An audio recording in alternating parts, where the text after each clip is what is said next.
Está metido en nuestras vidas, en la realidad, en la noticia, en la ficción, en la historia, en la política, en las campañas electorales, en el fútbol.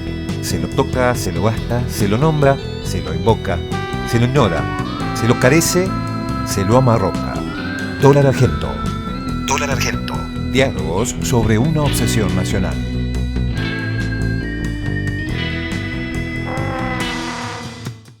Lucy Caballero es licenciada en Sociología e investigadora de la UBA, Universidad de Buenos Aires. Sus trabajos abordan el vínculo entre deuda, capital ilegal y violencias. Junto a Verónica Gago es autora del libro Una lectura feminista de la deuda y es, militante feminista y referente en el colectivo Ni Una Menos. ¿Qué tal? Bienvenida. Bueno, muchas gracias. Bueno, primera pregunta. ¿Puede ser el dólar un instrumento que nos puede permitir leer o visibilizar las desigualdades de género? A ver, lo que podemos pensar es el dólar también, o la moneda, muchas veces como un cierto mecanismo de abstracción de relaciones sociales.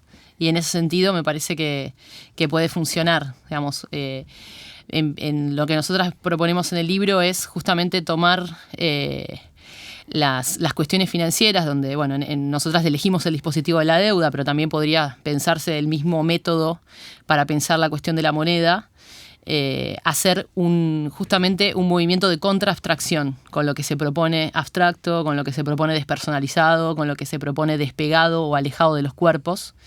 Entonces me parece que sí podríamos pensar que la moneda expresa, o mejor dicho, a veces oculta una serie de relaciones sociales que tienen que ver con las desigualdades y donde la cuestión de género siempre es un modo particular en el que se expresa la estructura desigual de la sociedad. Y yo creo que nosotras venimos, por ejemplo, pensando también cuando pensamos en las corridas cambiarias, etcétera, cómo esos son mecanismos muchas veces de terror y que actúan de una forma de capilarizar el terror en lo cotidiano.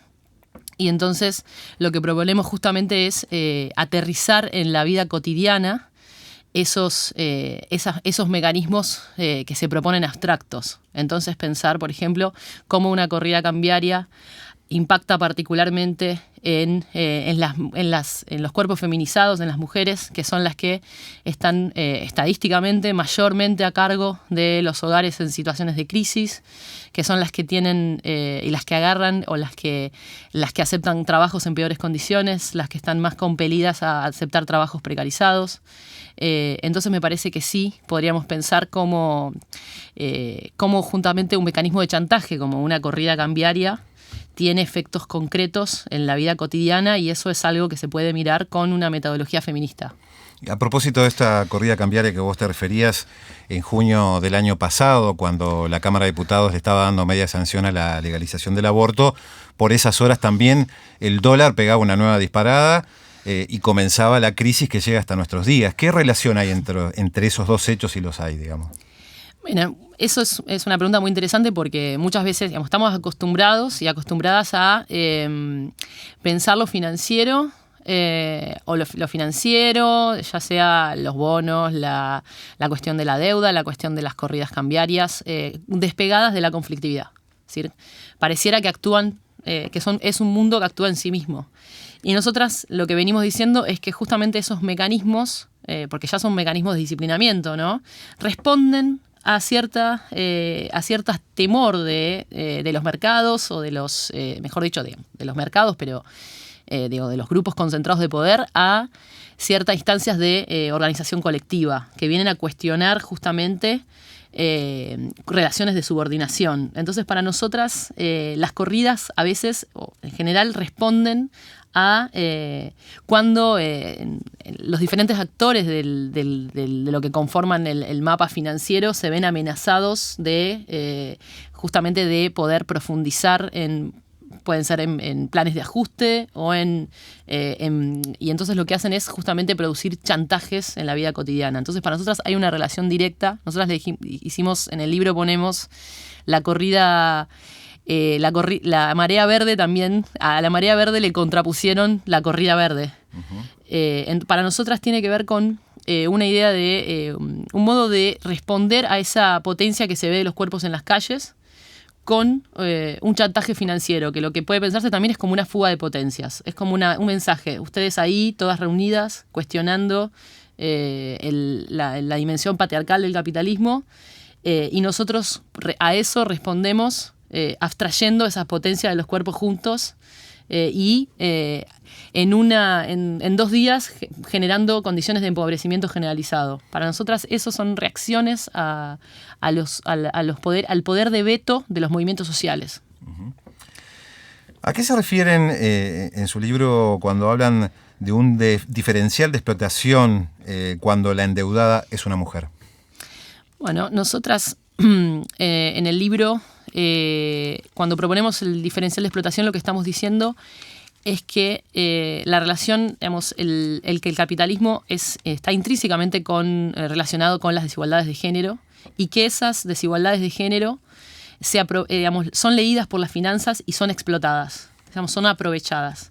En ese sentido, nosotras decimos, por ejemplo, el mandato de las mujeres justamente en muchos casos de hacerse cargo de las crisis económicas son leídos por las finanzas en el sentido de ofrecer, estar especialmente dirigidas a las mujeres, a las mujeres que justamente lo que quieren hacer es desobedecer ese mandato de austeridad en las situaciones de ajuste, y a eso se le responde con oferta financiera. Entonces, para nosotras, la diferencial de explotación sobre las mujeres tiene que ver con el modo en que se anuda la desigualdad económica con los mandatos de género.